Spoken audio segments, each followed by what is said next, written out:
حضرت عبد الرحمن بن عوف جو ہے اتنے مالدار تھے،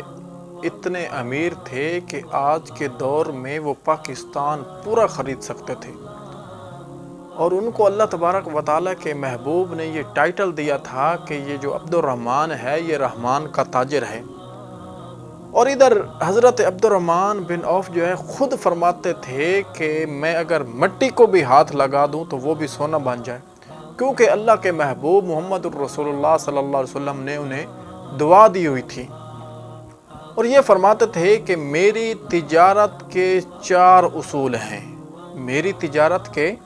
4 اصول ہیں۔ کیا کیا اصول ہیں؟ پہلا اصول یہ ہے کہ میں نے کبھی ادھار نہیں خریدا۔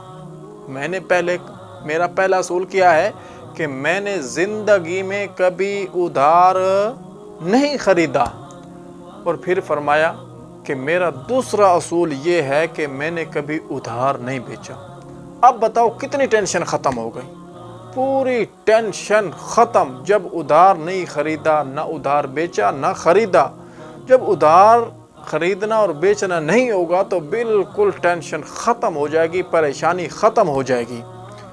اور ادھار لینا اور دینا یہ کوئی شریعت میں حرام یا مکروہ نہیں ہے،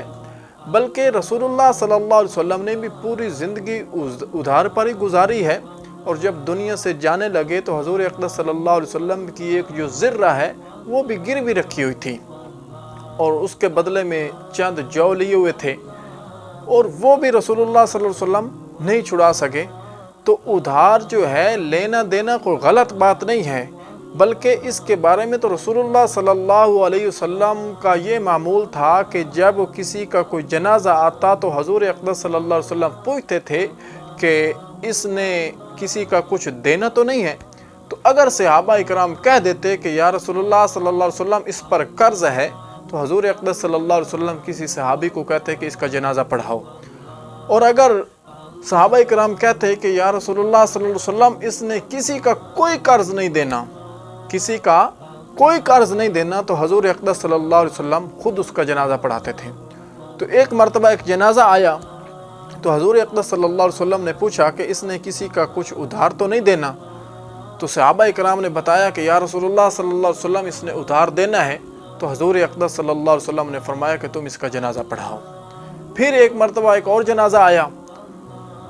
تو حضور اقدس صلی اللہ علیہ وسلم نے حسب معمول پھر پوچھا کہ اس نے کسی کا کوئی قرض تو نہیں دینا؟ تو صحابہ اکرام نے کہا کہ یا رسول اللہ اس نے کسی کا کوئی قرض نہیں دینا، تو حضور اقدس صلی اللہ علیہ وسلم نے اس کا جنازہ پڑھایا۔ مقصد کیا تھا کہ ہمیں سمجھانے کے لیے کہ قرض جو ہے یہ کتنی بڑی جو ہے نحوست ہے، کہ اللہ کے محبوب نے جنازے سے انکار کیا، جنازہ نہیں پڑھایا، صحابہ اکرام کو آگے کیا۔ اور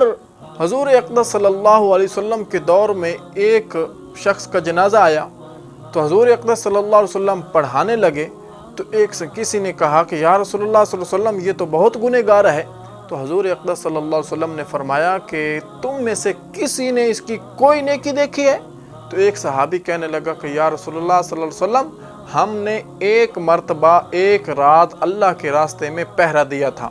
تو حضور اقدس صلی اللہ علیہ وسلم نے فرمایا کہ تم اسے جہنمی کہتے ہو، میں اسے جنتی بنانا چاہتا ہوں، تو اس کا جنازہ پڑھا دیا۔ اور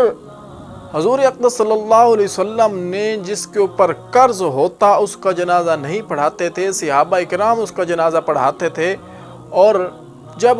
صحابہ اکرام اس کا جنازہ پڑھاتے تھے تو اس کا مطلب کیا تھا کہ آقا علیہ الصلوۃ والسلام نے ہمیں ادھار دینے لینے سے منع اس طرح کیا ہے کہ جب بندہ دنیا سے جانے لگے تو اس کا ادھار جو ہے، قرض جو ہے وہ کلیئر ہو، سب کا لین دین مکمل ہو۔ اور عام روٹین میں بھی ہم دیکھتے ہیں کہ جب جنازہ سامنے رکھا جائے تو جو جنازہ پڑھانے والا ہوتا ہے یا جو ورثاء ہوتے ہیں وہ بھی اعلان کرتے ہیں کہ میاں اگر اس نے کسی کا کچھ دینا ہو یا لینا ہو تو ورثاء سے وہ مل سکتا ہے، اس کے بعد اس کا جنازہ پڑھا دیتے ہیں۔ اور اسی طرح حضور اقدس صلی اللہ علیہ وسلم نے فرمایا کہ اگر کوئی شخص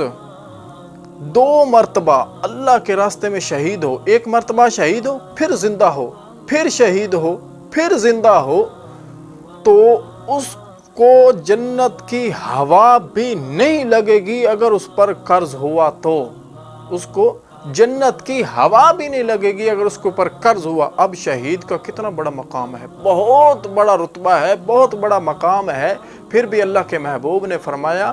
کہ جس کے اوپر قرض ہوگا اگر وہ 2 مرتبہ شہید ہو، پھر زندہ ہو، پھر شہید ہو، تو اس کو جنت کی ہوا بھی نہیں لگے گی۔ تو حضرت عبد الرحمن بن عوف کی بات ہو رہی تھی تو وہ کہہ رہے تھے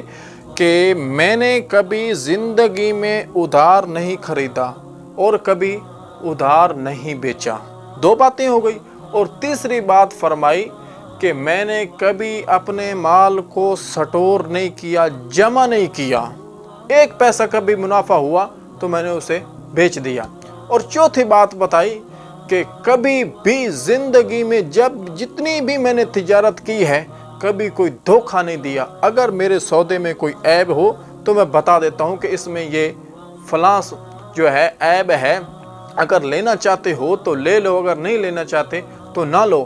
اور حضور اقدس صلی اللہ علیہ وسلم کا معمول تھا کہ جو مدینہ کی منڈی تھی اس کے اندر رسول اللہ صلی اللہ علیہ وسلم ظہر کی نماز کے بعد چکر لگاتے تھے،